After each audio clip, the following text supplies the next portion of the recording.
Live from the internet, it's the Narrative After Show, bringing you the entire week in review. With Rachel Finnecoffer, Eric Garland, and here's your host, Zev Shalev.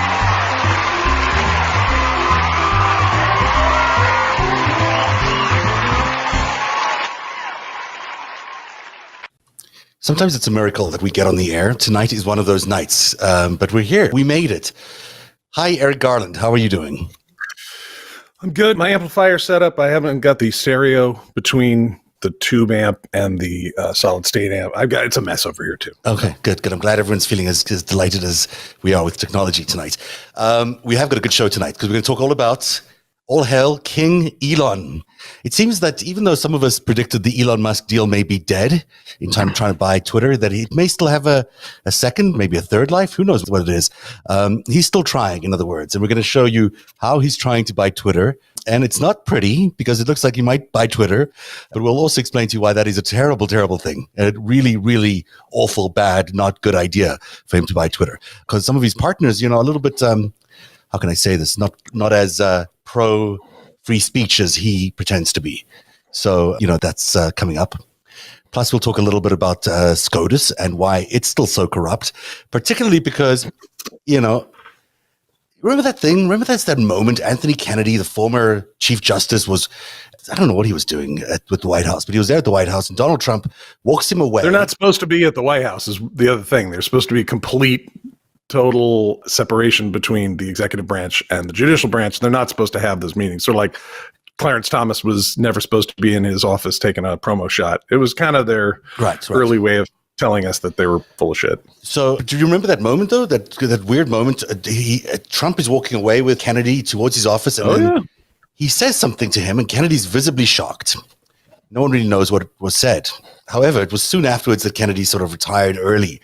We will explain exactly what happened and also explain the connections between the Kennedy spawn, the son of Kennedy, who was also Donald Trump's, most trusted banker at Deutsche Bank for a long period of time, because nothing looks less corrupt than that. So that is all coming up, and I think it's going to be really interesting because the two stories actually collide, believe it or not.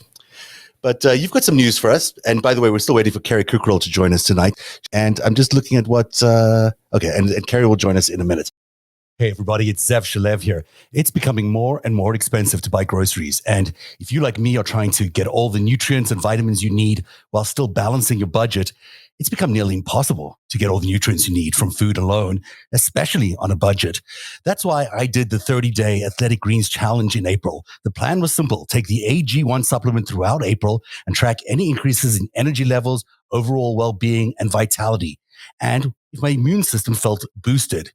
I did it throughout April, and I have to say, I feel terrific every day taking it. I still take it every day after the 30-day challenge was over.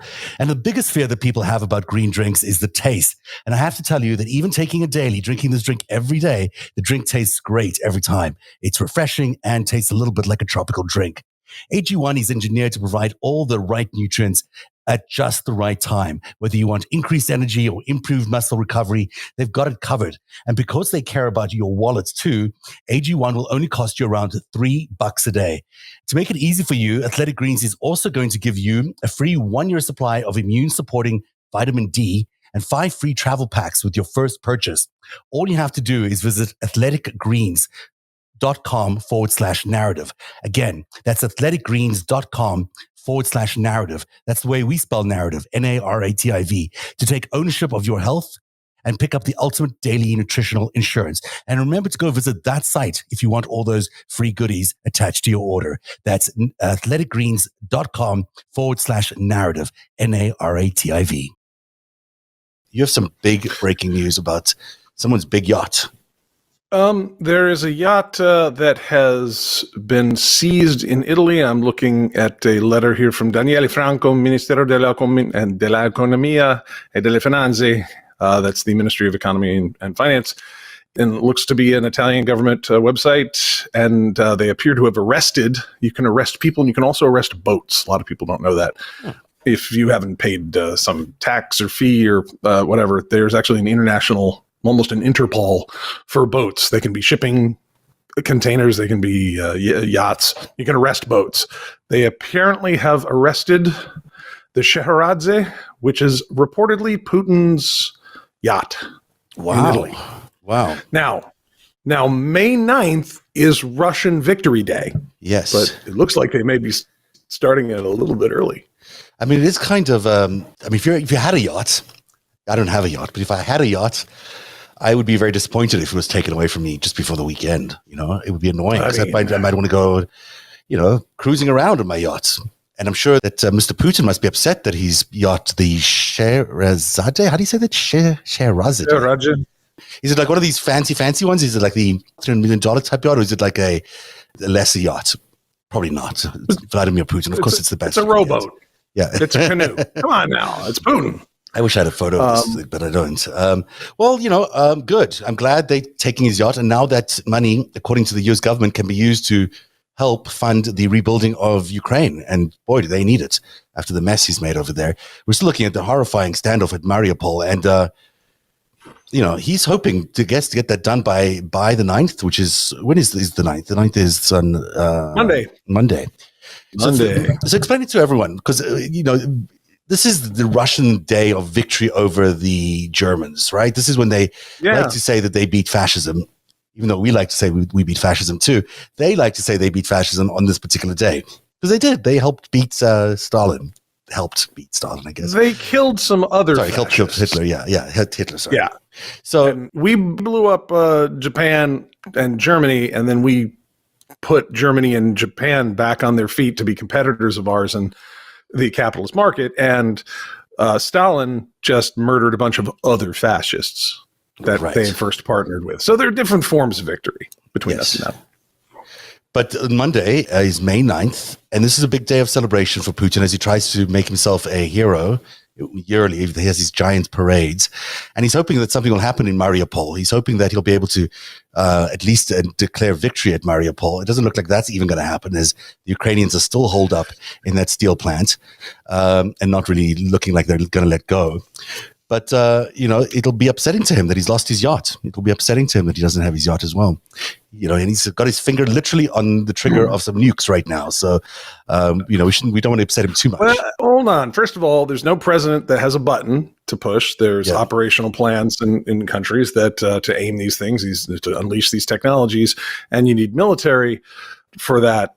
How many generals has he lost? 12 or something like that? Yes. I mean, a lot. So we've done that to him, apparently, according to the New York Times. Not true, but just the way the New York Times is phrasing it. Yes, he's not looking good. But the nuclear thing could be a nuclear detonation of some sort, could solve his problems. And I know that doesn't sound like not for long. I mean, no, I suppose if he launched something, it might kill some of his enemies, but it wouldn't stop his problems. As we have better sensor technology than he does. By the way, if you were watching like the last 4 years and you saw like the number of times the Russians tried to launch like satellites, these are things that, when you're watching, most people watch news in the morning, or they have their favorite website, they scan Twitter during the day, or maybe they have an evening program, they watch Rachel Maddow. Of course, not all the information out there is on that. And if you saw like the percentage of times that stuff just freaking blew up on the pad in Russia every year of Trump's presidency, it was like a 93% kablooey. I mean, I'm not saying like failed launch, like it got up and, they were testing something that went bad. I'm saying stuff was like 5, 4. Yeah. And they like to blow things up on the way up. Their main, there was no up. It was just, it just blew up on the pad. And then you had like their main, like bioweapons factory blew up in September 2019. It's almost like the Elon Musk record of sending up rockets. He's not that good, which is my segue into bringing in Keri Kukral. Hi, Keri. How are you? Hi, I'm well. How are you? I am good. It's good to have you back here. You're a little off center there on the screen. I don't know if you can see. Yeah, there you go. Yeah, there you go. Keri's here because Rachel isn't here, but he's also here. Keri is because she's got a lot of information about our main story tonight, which is all about Elon Musk So do you, Eric, by the way. I have a lot of information on this. And we have been, talking about Elon Musk and the danger of him buying Twitter for a good while here. We've been talking about Elon Musk previously with Keri. You've been on the show with me on The Secret Life of Elon Musk, where we unveiled some interesting things about PayPal, one of Elon's earlier companies, and how it might have been a shady money launderer. But tonight we want to talk a little bit about resuscitation of his deal, because we all went to, everyone was sort of poo-pooing the deal towards the end of last week, but somehow he seemed to, it seems resurrected to some extent, particularly because it now has some Saudi money attached to it. This is the way it happened with one of the key investors in Twitter right now, Prince Talweed. I don't know if you know how you say his name. I think it's Talweed or something. I'm not sure. Talweed, okay. Prince Talweed is an investor in Twitter currently, right? And he is originally, when Elon Musk announced his offer to buy Twitter for $44 billion, the prince was not that enchanted. In fact, he said this exact thing about the original deal, which I can't read because, can you read this, any of you? Eric, or? He doesn't believe the proposed offer comes close to the intrinsic value. That other things Twitter. I can't see. Yeah, it's basically says that he thought it needed more money. So Elon Musk responds at the bottom there. He says, interesting, just two questions, if I may. How much of Twitter does the kingdom own directly or indirectly? And what are the kingdom's views on journalistic freedom of speech?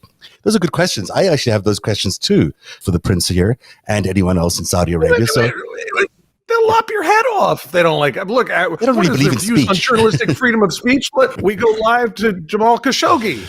Oh, wait. Yes. I think we know what their views on free speech are. They don't really believe in speech, full stop, never mind free speech. So yeah, well, and it's kind of complex because, like, one of the things we obviously learn over time just watching the world play out is that countries and politicians, it's not a monolith. So there will be factions within it. And there may be some people that are more pro-US, more pro-free speech than other ones. For Mr. Talweed, who is a large investor in Twitter, if I understand correctly, he was someone who was put in the Ritz by Mr. Bonesaw. So, he had a little enforced stay at the Ritz when when MBS was doing his corruption roundup. Yeah, so not sure how that plays into things. He seems favorable to Bill Gates because he let, quote unquote, Bill Gates. Oh, hold on. I have happy dogs. There's a dog. Yay. Because Hammy's not here tonight. So Hammy is Rachel's dogs, but we don't have that. Oh, yeah. We got Fifi and Lucy back here. So okay, great. We've got replacement pets too. I need to get one of these days. So you were just saying, what were you saying about Mr. Talweed? I don't know all the details because I should follow these people more, but I don't. But I'm pretty sure that the investor in Twitter is someone who, quote unquote, let Bill Gates invest in or like buy back equity of his in the Four Seasons. Yes, I think so. Yes, that's right. He did recently. That's correct. So, but I mean, as far as the big picture, I would expect he doesn't like Bonesaw very much, given that he was. But that was last week. That was last week. He didn't like Bonesaw, and last week he does. Maybe he does like Bonesaw, but he didn't like the deal last week. But last night, there was a change of heart by Mr. Talweed. He says now, it's great to connect with you, my new friend Elon Musk. Handshake, handshake. I believe you'll be an excellent leader for Twitter to propel and maximize its great potential. At Kingdom KHC, and I look forward to roll out $1.9 billion in the new Twitter and join you in this exciting journey.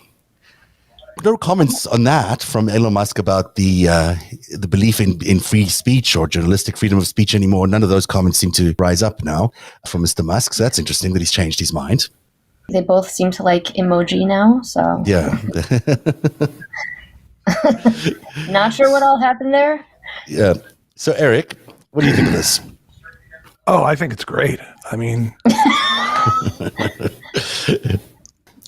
how come no one's mentioning that this platform that journalists all use around the world is going to be bought by people that murder journalists by hacking them into chunks and then burning them up in tandoori ovens? How is nobody mentioning this? That is an issue. You're mentioning it. Thank God you're mentioning it. But it's, there's no, just to underline what you're saying, there's no freedom of speech in Saudi Arabia at all. Like there's no freedom of the press. If they just beheaded him, if they beheaded him or they, put him to sleep before they actually, cut him into chunks, or if they didn't record it, or, there's a number of things that would have rendered that story less memorable. But, nevertheless, I remember the time they killed the guy from the Washington Post. Did the Washington Post do a story about how Twitter might be bought by the people that killed the guy who worked for the Washington Post? Anyone? Well, No. he was already an owner of some Twitter shares. Just to be clear, he already is a current owner of some Twitter shares and has been for a while. He's also, believe it or not, which I find kind of stunning, he's also was and may still be an owner of Fox News, one of the key investors in Fox News. So Who is if you can, Mr. Talweed over here. So I think they bailed out, and I think they bail that out. I was going to check on that, but nevertheless, his history of investments in terms of journalistic integrity and freedom of speech in the United States, not very impressive, except maybe on the bottom line, but not for journalists. I mean, just think of all the, remember there was a spy scandal inside Twitter where they had arrested a couple of Saudis as Twitter employees, and they were mining the database and mining people's private DMs so they could identify dissidents in Saudi Arabia. This is the same country. Yeah. so yeah, apparently they can still own Twitter after that. So there you go. So they're in partnership with Elon Musk. So that's going to be an interesting thing because sure, why not? Well, the whole list is a bit, interesting. The whole list besides him. Yes, it is really interesting. I was just going to go there. So he's raised another $7 billion, right? In the last, I guess it was something to do with the valuation of Tesla or something that he couldn't quite secure the deal the way he did. So last week he secured another $7 billion in financing from also very interesting people. So you were mentioning a couple of them. One of them is from Oracle. Do you want to tell everyone about Michael Ellison? Well, it's Larry Ellison. Larry Ellison, I don't know which bullet points to start with, but I have three good ones. Number one, he's like buddies with Netanyahu, who founded Breitbart. More than buddies with Netanyahu, who founded Breitbart. Yeah, more than buddies. He offered him a job, board role. Yeah. Right. He offered him a board role at a company. I forget which company. I think it was Oracle's board. I think he was going to get a job after Netanyahu was turfed out of office. After Biden came into office, he got an offer from the Oracle. And is it from Oracle, the board role? I think it was a board role. And wasn't that while Ellison was supposed to be a prosecution witness for Netanyahu's criminal trial? He is also a witness. Yeah, I think he still is a witness in the prosecution of that trial. So yeah, there's, he's very involved with the Netanyahus so you can see that we've got, potentially the Saudis and the Bibi Netanyahu wing of the Israeli politics also supporting the purchase of Twitter.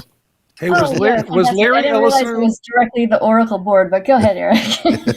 If Larry hangs out with Bibi that much, is Larry aware of Bibi running interference with the Sinaloa cocaine cartel? Because that was the story of the week for me. I just want to know if the Oracle dudes knew about that. He might know about that, right? I mean, he would do his due diligence before offering someone a job or testifying in front of an Israeli court about the guy. So, one would hope he would. So that's just, so there's those guys, but there's more than those guys. Who are the other people? There was also a company called Binance. Oh, you finished definitely with your third point about Mr. Oracle here. Oh, yeah. So my third point about Mr. Oracle, besides he's close buddies with Bibi Netanyahu, he's supposed to be a prosecution witness and offered him a board seat at Oracle. And the third point being that, like, when I spoke out about misconduct on Elon's board, which included SpaceX and Tesla, I believe you were witness to, right? I mean, you were witness to all of that. Oh yeah, I mean that was me, and there's a lot of other people involved, but I try to be fair about these things and like not, I wasn't extorting anyone. I was trying to voice legitimate concerns about situations and behaviors that are pretty serious, and I wasn't asking people for money or anything like that. I just want to make sure it didn't happen again. And long story short, I believe Musk's 420 tweet, where he wanted to privatize Twitter, and his 420 tweet where he needed all this private money to take Twitter or Tesla private was like 2 days after I spoke to his attorney. You were speaking out about his misconduct on his board and wanting to do, I don't want to put words in your mouth here. What was the misconduct? I don't want to go into all that detail today, but it wasn't good. And it obviously, I had concerns about the behavior of investors as well as founders in Silicon Valley and blurred lines between them and politicians and misconduct, which if you put that all into a very nice bow means like maybe, sexual intelligence operations. Ah, okay. 2 days later, they went out of the market. 2 days later, he sends out a tweet saying, I think I'm going to take Tesla private now because, the money was coming from Saudi Arabia. Interestingly enough. And so there's a thread here, obviously, that we need to keep looking at. But and then when he didn't do anything for like a year, which I can understand why things can be tricky in that realm, and maybe sometimes people speak out and they don't have good intentions and things like that. But it was like a year, nothing was happening. There was like conclusive, summaries on it, and Musk didn't do anything. And so it's one of the three reasons cited for why Musk was going to be removed as chairman of Tesla. And when they removed him, Ellison became the chairman. So Mr. Oracle, Mr. Oracle is going to invest buying Twitter, was going to be the chairman of the company, or he was the chairman of the company. He was the chairman of Tesla. Like after I spoke out and Musk had to get replaced, they put Ellison in. Interesting. So you got... I see what you're saying here. So it's like a combination of the Saudis and Bibi and Oracle and Musk, and it's... Go ahead, Eric. I got to know the timeline here. Had Jared Kushner created peace in the Middle East before that or after? Because I need the context of all this. That was peace came after. It's still actually it's still elusive. So this was on the road to peace. The Saudis and Netanyahu's friends were they were starting a bro hug. But this, I try to be like extremely transparent with people, and also like I try to be objective with myself. So people can misbehave or have poor behavior, some of it more serious than other things. But that being said, I do also understand that people get targeted and like blackmail. Networks, they target people that have affiliation with national security. So on the one hand, there's all that mess. And on the other hand, it's like, okay, well, Peter Diamandis was hosting Maxwell at his wonderful Ocean Sea events.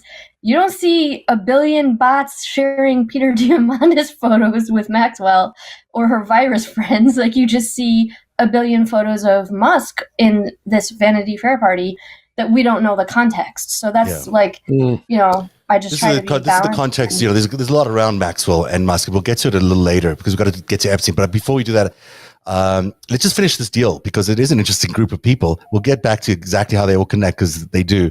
But there's a company called Binance. Oh, yeah. It's a crypto company, I think, out of China, if I'm not mistaken, or something like that. It's a crypto exchange. Yeah. Go ahead, Eric. Would you like some? Would a car wash in your laundromat with your? It's a combination strip club, washing machine, restaurant experience. Digital music platform. Get money out somehow, hopefully, if you're lucky. So they're excited about this. Apparently, the CEO of Binance, Mr. Changpeng Zhao, told the Financial Times that his crypto exchange would offer Musk almost unconditional support for the takeover of Twitter after a rapid deal that left the parties little time to discuss details. In fact, it's more of a blank check, Zhao said, after committing $500 million to Musk's deal. So, it's a direct quote for the Financial Times. So apparently, no. So this is Christmas Christ. These guys are owning Twitter, people. If you're watching on Twitter, this is your platform. Dumbest timeline. Yeah. There's a guy from. I'm sorry, my hair is like a mess, so I just keep like messing with it. But there's a guy who is from like Chinese state media, which is censored also. Yeah. And he constantly trolls Biden. Trolls him. And he was from Stanford. I think he's from, I forget what program, probably some Joy Ito funded thing. And he's constantly trolling Biden and never has a good thing to say about the United States. But China does not love the United States right now. But neither it's not reciprocal either. We don't love them either that much because especially if they seem to be. That man likes this deal. Sorry. That man likes this deal. Oh, he does like this deal. Oh, he does. Yeah. The troll, Biden's troll from China, likes Chinese. this deal.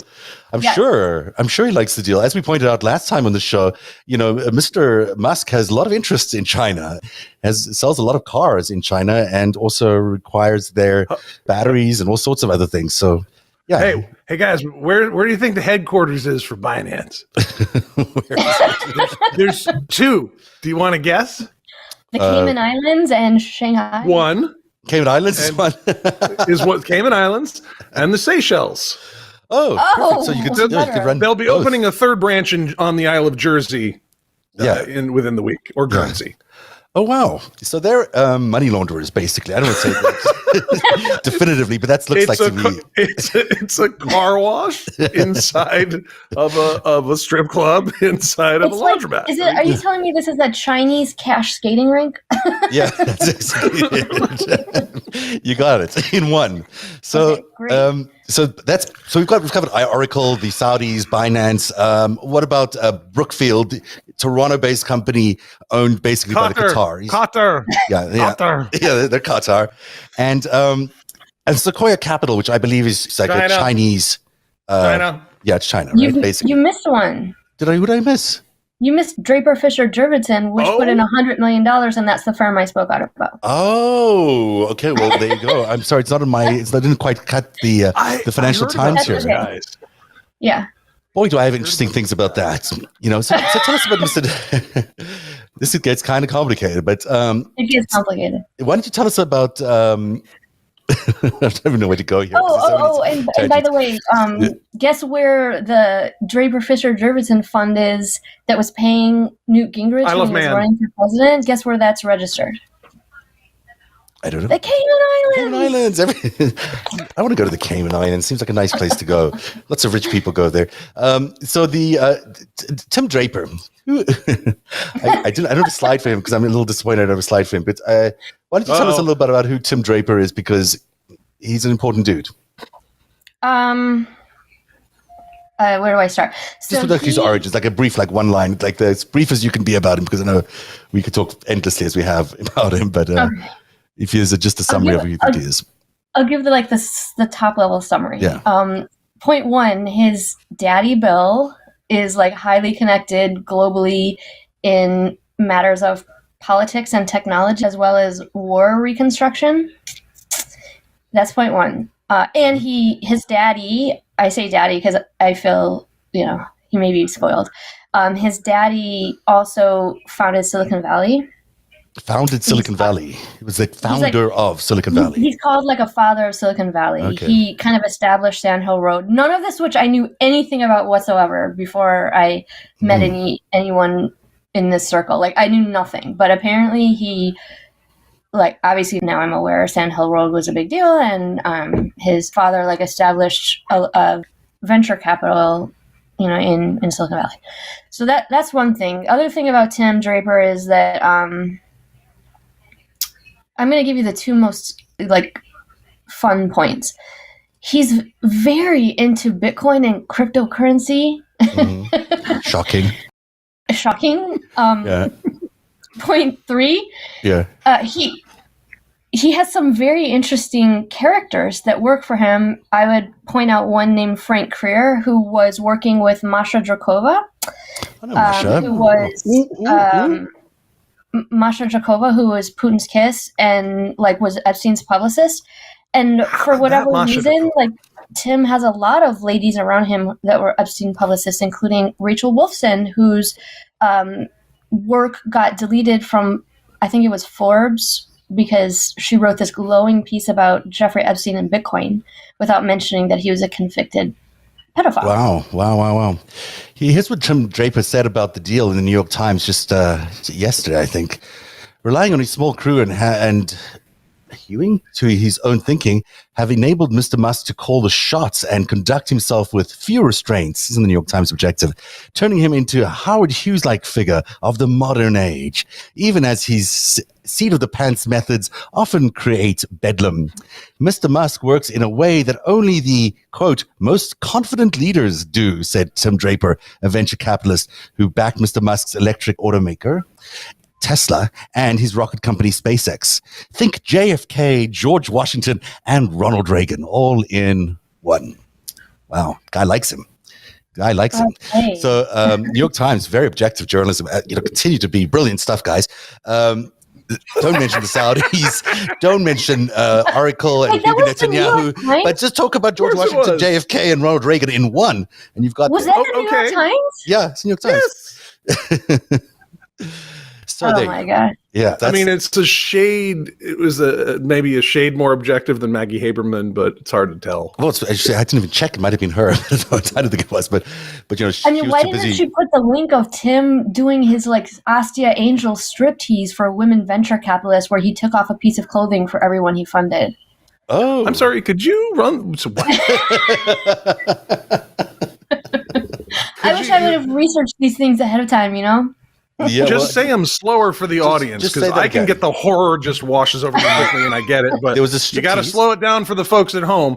Okay, Draper Fisher Jurgensen's one of the largest. Google Tim Draper Astia Angels, and you'll find the lovely video of him dedicated to Astia Angels, where he like does basically a strip down.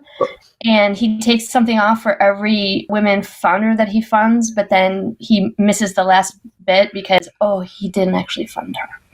Oh, that's so nice of him to not do that, not fund her. I mean, whatever. So this is I don't know whatever was going on there. That's disgusting. Yeah, I have no idea. That is so gross. I can't believe it. I'm curious why they didn't have more questions for him from the New York Times. Like, no, they were too busy asking about how Elon Musk is a seat-of-the-pants kind of guy.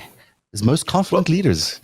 Think of JFK, George Washington, and Ronald Reagan, but only in the way of mobster, slave owner, mobster. But in no other ways. Like none of them were going to go to the moon. This article, when you read it, is insane. I mean, it's just like it takes everything that's bad about Elon Musk and glorifies it. I mean, like, I don't believe in business plans, he says. Yeah, no kidding. That's why you've tanked your companies almost all the time. Like, I mean, and they mysteriously get funded by people we don't know from foreign countries. I also noticed that Tim Draper, when Elon Musk was not a fan of Bitcoin, that Tim Draper was sure to go out very quickly and chastise him about that and turn him around, because he will find that Bitcoin is the most green, choice for him. And then Elon turned around like. I'm not surprised by any of this, except the striptease is the first time I've heard that. That was really new for me.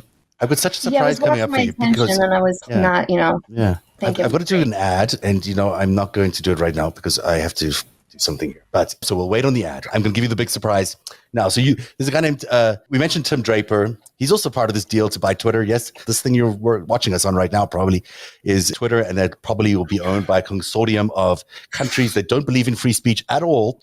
And Tim Draper's friend, maybe business partner, named Howard Morgan. Does that guy ring a bell to you?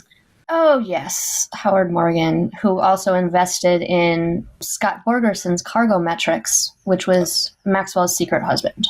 Yes, sure. I remember that. Ghislaine Maxwell had a secret husband, not Jeffrey Epstein, Scott Borgerson, who ran this. They were tracking shipments of cargo around the world, basically. And he was an investor there. But he's also, interestingly, an investor in Tesla as well. Because, as I found out, don't look at the right of the screen yet. We'll get there in a second. But Howard Morgan was the first vice chairman, or one of the early vice chairmen of Tesla. Is that true? Did you know that's correct, right? Howard Morgan, Tesla, was a vice chair there, early investor, according to... that is news to me, so I'm actually surprised. Okay.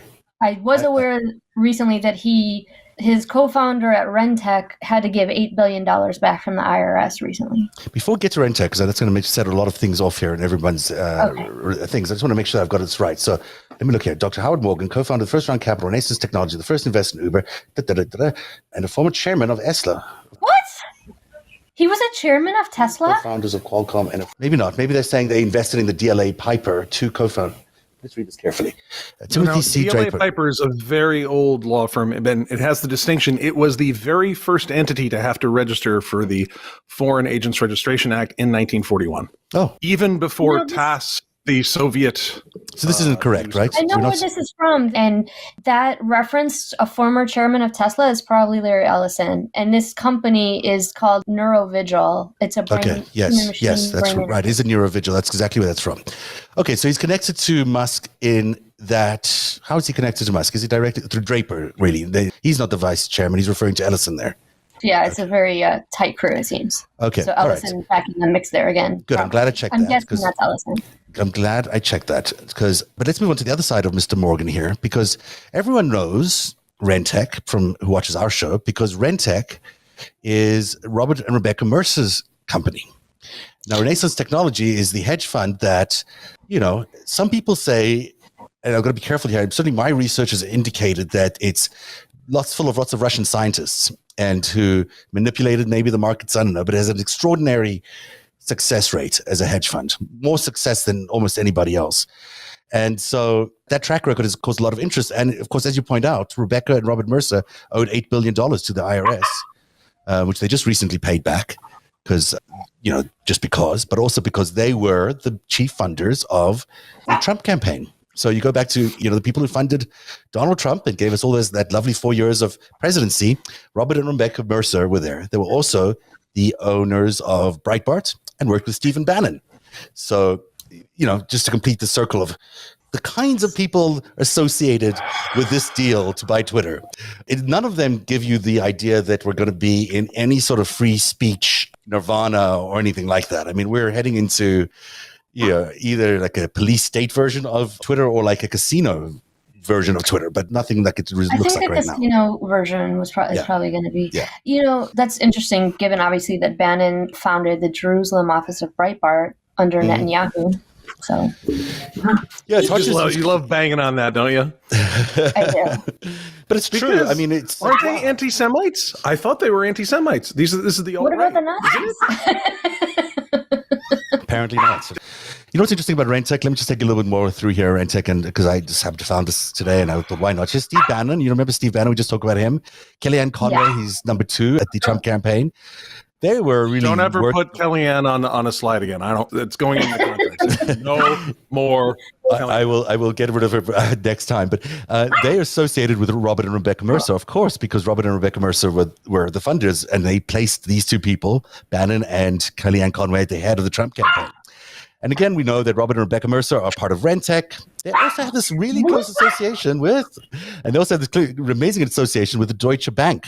So I didn't know that, but Robert and Rebecca Mercer's Rentech was basically operated on a Deutsche Bank platform, which is interesting. Wait. Yeah. I have never heard that detail before. Run that back. That Deutsche Bank. Rentech ran on a Deutsche Bank? Yeah. My research, basically that they used, Deutsche Bank was the banker of Rentech is basically what it was.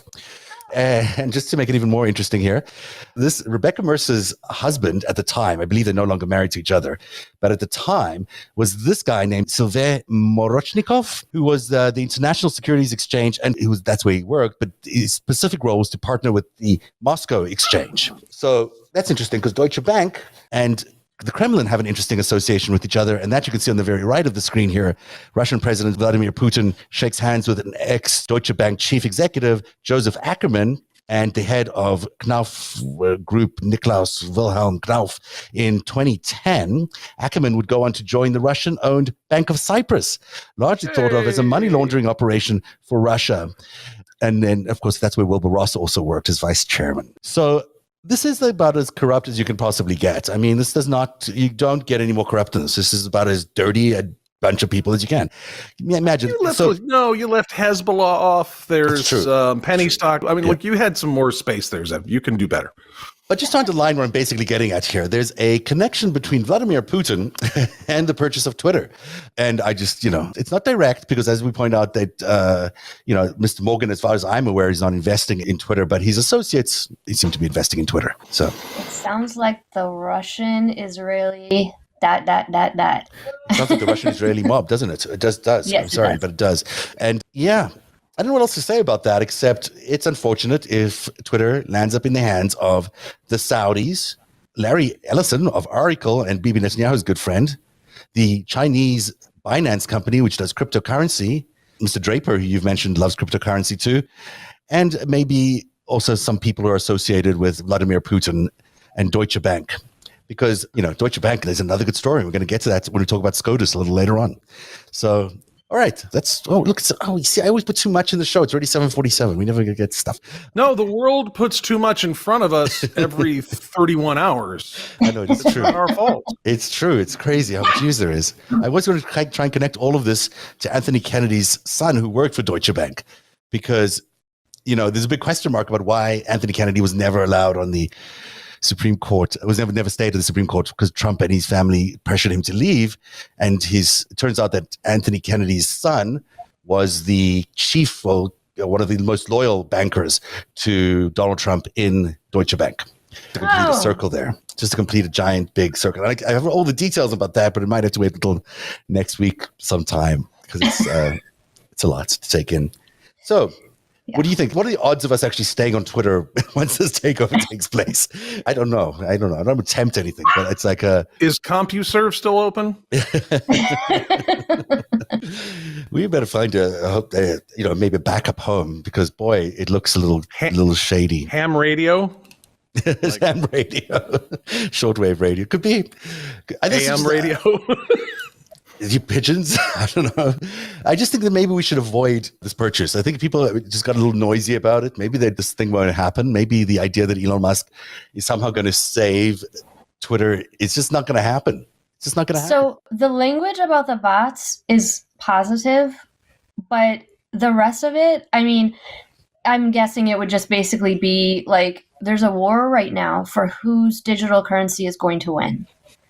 Yeah. Which mafia, which government, which whatever. There's a war on whose is going to win, and whoever buys Twitter will have a leg up on that.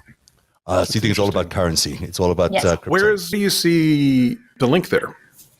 Well, because before, what's his name, Jack Dorsey left, what was he doing? He was tying up Bitcoin to Twitter. Bitcoin. Mm-hmm. And so now he left. Right, wasn't and then which one will Musk pick? Ethereum. He's involved with Dogecoin, isn't he? And then he has Dogecoin, which to the moon AMC, that's Rentec. Oh, that's Rentec.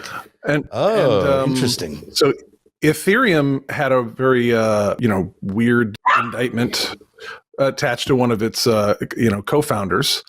I think Virgil Griffith is his name. He had a bit of an issue there. He got indicted for going to North Korea and helping train up the government there about how to evade sanctions, which is frowned upon, right? And they did a superseding indictment that involved a guy named Alexandre de Cao, who's a Spanish nobleman who is like, Zev, did we talk about this? I forget, between heads of state laundering cocaine and this and that. I forget. I honestly forget what. But, they indicted the number one Westerner who is like the middleman between the Kim regime in North Korea and the rest. Oh, really? And that superseding. So a key player in the North Korean regime is a co-defendant with the founder of Ethereum, Virgil Griffith. Oh, so there's a connection between the North Korean regime and Ethereum. Interesting. Because they were using, Griffiths was there to teach them some tips and tricks and some technical workarounds that would help them evade sanctions even more. And probably not a shock that the National Security Division indicted him, since he's an American citizen. And we frown on that. So cryptocurrency is really bad for the world. Why is it not banned yet in the United States? I think the idea of digital money is not a horrible idea altogether. No. It's just not great when the Russian-Israeli mafia is starting it. Right. So maybe they can think of another way. Yeah, find another way or regulate it to some degree. Right now, it seems that every time I look at the news, someone is stealing hundreds of millions of dollars out of the American economy through these cryptocurrencies. They're constantly going down. There's constantly scams happening. And where's that money going? It's disappearing. It's just taken out of the American economy forever. Well, was it ever American? Was it? Right, true. Yeah. Whose currency is being pushed out where? But still, a lot of it is coming out of the American economy because we're such a rich country. Yeah. Oh, I was just thinking so much of this is to avoid sanctions for, sanctioned countries or sanctioned entities, and also to evade taxation. One of the biggest subtweets and best subtweets I've ever seen was from a little known account. Y'all should sign up for IRSCI. That's the Internal Revenue Service Criminal Investigation Service. They are the ones who make they're Treasury FinCEN, but not as cuddly. Yeah. If they, you do not want to see IRSCI attached to anything your name. And they highlighted the activity of their office in The Hague, Netherlands. And they said there's a big connection between cryptocurrency and, money laundering and tax evasion and The Hague. And that was the tweet. Oh, wow. It was like, that's not a tweet you want to see if you're if you're in The Hague. That's interesting. I mean, if you're running giant human trafficking networks and you're using crypto in order to grease those wheels, that would be considered a crime against humanity that might end up at, you'd need both the trafficking and the finance to be prosecuted. You could investigate that there, right? You could investigate that at The Hague. That would be interesting. You mentioned earlier, Keri, any last thoughts about crypto? I think we cut you off there. Well, we were talking about Vitalik Buterin and Ethereum, and I'll save you the hours that it would take to listen to the one episode of Vitalik Buterin on Lex Friedman's podcast, because it was very long, but I have a vested interest in listening. And some of the key points are, number one, that Ethereum and cryptocurrency allow fringe activities that maybe perhaps the government doesn't think are, he claims that are victimless crimes related to sex and drugs that are, considered fringe, and that there are actual no victims of, that cryptocurrency facilitates. So he points that out, that he's actually either the person or one of the people that funded the development of Dogecoin. That was also Mark Cuban, wasn't it? He pumps it. I don't know if he funded the development of it. He might have. But Vitalik said, I put in this amount of money to help develop this coin. And then when Elon pumped it, Vitalik took $1 billion out and sent it to India.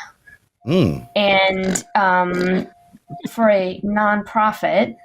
And then he explained that he also donated to other nonprofits, but they didn't come forward like this $1 billion one, so they may choose to come forward and talk about that. He also suggested there are multiple signatories on his wallet, but he did not disclose who the other signatories are. Interesting. And Elon Musk likes to promote that Dogecoin quite a lot, so he was for a period of time. So, that gives you a sense of the kind of people involved in crypto and the kind of people involved in trying to buy Twitter, supposedly for free speech. One last picture here of Elon Musk at the White House talking to his good friend. There's Stephen Bannon. So he must know Stephen Bannon from before this particular meeting. And there's Donald Trump. That's an interesting pose Donald Trump has there. There's Stephen Miller. Just people you want to hang out with when you're interested in promoting free speech. And I don't know who the front there is, but there you go. So welcome to the new owners of Twitter, everybody. We ought to stop that. People ought to stop that. I don't know how we ought to stop that. I'll just say we ought to stop that. It's not a good idea. Nothing we've said tonight that makes you feel great. The Twitter is going to be amazing under the ownership of the Saudis, Deutsche Bank, Larry Ellison. Yeah, all those crowds. No. I need to know if Binance is going to own this thing. I need to know, is this based in the Caymans or the Seychelles? Because I have my... It's a blank check, Eric. It's a blank check. You can do whatever you want with it, man. If we're going to merge this with casinos, then I think we should be able to bet on the accuracy of Louise Mensch tweets. Oh my gosh! Oh, you went right in there. Cryptocurrency. Let's do it. You are naughty. Yep. I haven't taken any shots yet. You notice it. You've been very good today. You've been very good today. I still got to tell people about the Athletic Greens thing. I'm going to do it. I don't take Athletic Greens, but Zev does, and that's why he looks better than I do, and he's healthier. We're both facing the same stress where all I do is consume comfort foods and increase my cholesterol, while Zev gets healthier and younger looking as the episodes go. And my friend Roger's wife actually used this and is an actual health coach and is actually healthier than both of us. And Zev says Athletic Greens tastes good, and so does my friend. And Athletic Greens it's .com, right? No, athleticgreens.com/narrative, NARATIV. /narrative. So we get a couple bucks, and we can We don't get the continue to couple bring bucks. just You'll get how the many advertising. Israeli, Russian, Chinese spies are up in everything you use every day. This is not free, folks. And you didn't know, if you didn't come to Narrative, look, you need to go to athleticgreens.com/narrative, or you're not going to know which venture capitalists in Silicon Valley do stripteases for the ladies' night. Yay. And you'll feel healthy and energetic enough to do striptease at your next round of venture capital. Yeah, the next time I invest in any company, I will give a striptease to the owners and whatever anyone else wants. I'll do a striptease. If I ever get to invest in a company in my life, I will do that. And I want to give a quick shout out to Zev, because anyone who really covers real stuff like Zev is going to suffer slings and arrows, which he has. And no one else talks about this. For good reason. No one wants those slings and arrows, and we get lots of them around here. But, people have to be able to understand that because we're getting those slings and arrows because we're doing this coverage. I mean, it must be pretty obvious because we are the only people talking about this stuff, and comes to the territory. But, people who believe that stuff, well, I don't know, then you shouldn't believe it because it ain't true. On that note, I think it's time to say goodnight. Keri, it's always great to have you on the show. I'm always blown away by your detail and firsthand knowledge of all of this stuff. It's kind of amazing. And I hope we'll get you back on soon, and we'll do more of this stuff because we still have episode 2 of Elon Musk to do on The Secret Life and so much more. Is there anything else you want to talk about? Is there anything else you want to share or promote or anything like that? No, thank you. All right. I appreciate it. See how honest she is? No, someone else would have it, a book and a I'm not writing a book. I just want people to understand, it's kind of messed up. It's kind of messed up, is right. Eric, do you want to talk about game theory and when the next podcast is? Look, I have a one-man corporate bond burlesque show. Amazing. That I'm doing at the Diamond Cabaret in East St. Louis, Illinois. At about 2 a.m. I go on. And the first half hour is going to be municipal bonds, and the second half hour we do high-yield junk bonds. Oh, yeah. And brought to you by Dogecoin. And if you refinance, actually, the number of plans for Twitter that have gone by so fast kind of makes me think that these guys, they're all just running around. They don't know what to do with a variety of things. Yeah, happening. But for a hot minute, before he got apparently the Bone Saw Mafia and the Binance, the Chinese money launderers and the Caymans, before that, they're like, we've got Apollo and Eris. And I fell off my chair because once upon a time I wrote about Guitar Center and I said, look, you know what's going to happen? Guitar Center is going to go bankrupt. I wrote an expose on Guitar Center's finances because they dared me to, which is a long story, but it ends up being very dirty and ends up involving Bain Capital and Eris Management. And Eris and Apollo are sort of twin financial giants that are both related to Michael Milken and the old junk bond of yore in the 1980s. I'm blanking on. Anyways, Milken went to jail, and his two lieutenants were, Junk Bond King and Drexel Burnham Lambert. Yeah, and his two lieutenants there were Leon Black. Yeah. Who we all know as Jared Kushner's pal and Jeffrey Epstein's financier. Yeah. And then Anthony Ressler. And Anthony Ressler has Eris Capital, which ended up being behind Guitar Center and all this sort of takeover of the musical instrument industry that was very uncool, man. And I said, I bet in 2017, as a joke, before I knew some of the other connections to Israeli intelligence and other things that had, I was like, you're going to see Guitar Center go bankrupt on the same day they throw handcuffs on Donald Trump. And then Elon Musk announces, I think I got this. I'm going to buy it. I think I've got Apollo and Eris, and I fell off my chair because I'm like, we're getting this close we are getting to a joint. If we can just arrest Donald Trump at a Guitar Center, you got the home run. I've hit the high score. It was interesting as well. I should point out that when Elon Musk was going to sell Tesla to the Saudis, it was Epstein who introduced that deal, who made that deal become a reality. So you were just mentioning Epstein there and Leon Black, and it's just like, Stop! You could name any story and name 7 people involved in this thing, and they're always the same 7 people. So it is. It's always the same. 2 days after saying, I don't want anything but you guys are not right. Yeah, exactly. I'm going to leave it at that. Are there more? Are there just 20? Sorry, we got to keep going. Are there only like 29 traders who just have all the money and traffic all the cocaine and snort all the cocaine and traffic all the children? Yes. And own all the stocks of 3 companies. Yes, that's basically what you have. I can name them all because I have a giant chart of them. I mean, it's just like, it's always the same people. You're like, oh, it's you again? Don't you give anyone else a chance to do anything? It's always the same guys. It's like, God, again? You know, it's like Perfectly good mobsters out there who need a chance, kids. Yeah. Let someone else break through a little bit here. I mean, otherwise, you know, it's always like, it's repetitive, you know, it's always the same story. And then, you know, on top of that, you've got, and we didn't cover it today, but this guy who was the British Virgin Islands premier, who was busted for trafficking, this guy here, he was busted and then they let him go. So it's hundreds of millions of dollars worth of cocaine or something. This guy, the premier, the leader of the British Virgin Isles, was arrested in Miami a few weeks ago. We're talking about this. What happened to him, Eric? A federal judge in the Southern District of Florida let him go. The government recommended he be remanded. Yeah. And that leads me to kind of 2 scenarios there. Either he's one of ours, or maybe the judge isn't. Yeah, I think it's really weird that they would have arrested this guy who's a premier, because he can't be one of ours. They would have checked that, maybe. But and he thought he was dealing with a member of the Sinaloa who was going to hook him up with Hezbollah. Yeah, right. So definitely not one of us. And also the Queen just announced right after that she was going to take over direct control of the British Virgin Islands because of maladministration on whatever that may mean. It's drug dealing, it's drug smuggling, it's not maladministration. It's not just a problem with the filing. Bless her heart, she's so dear. She can't say the word drug. Yeah. She can profit off it, but not the other way around. Yeah. So, and then, you know, it just reminded me that the last time someone got off for a major human trafficking kind of crime or trafficking kind of crime was Jeffrey Epstein in Florida. Remember that? Because he also got a sweetheart deal because the royal family intervened in that. Just saying. Yeah. But on that note, this has been the naughtiest show we've done.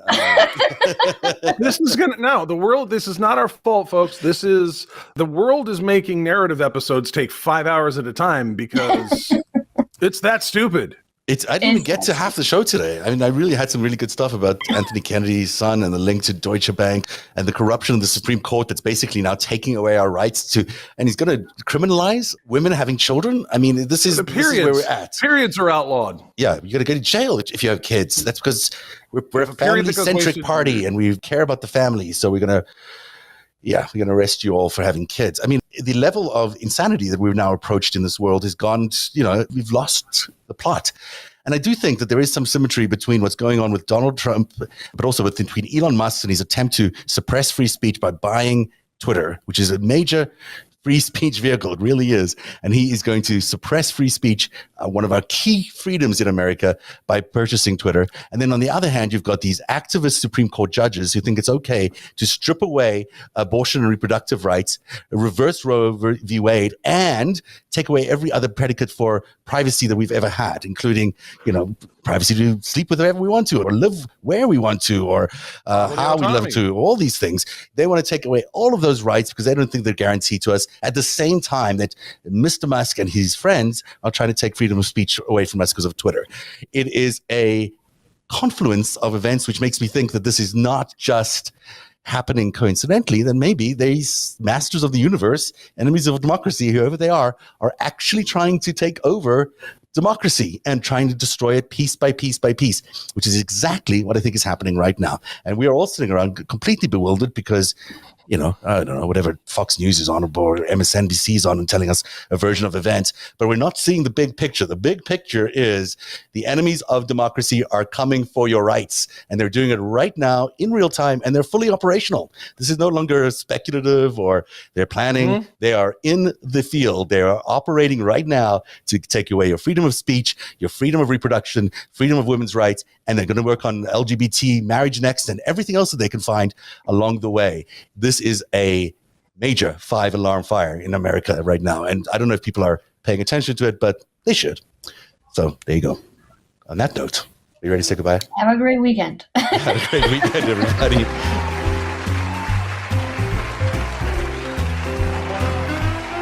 Narrative is made possible by viewers like you.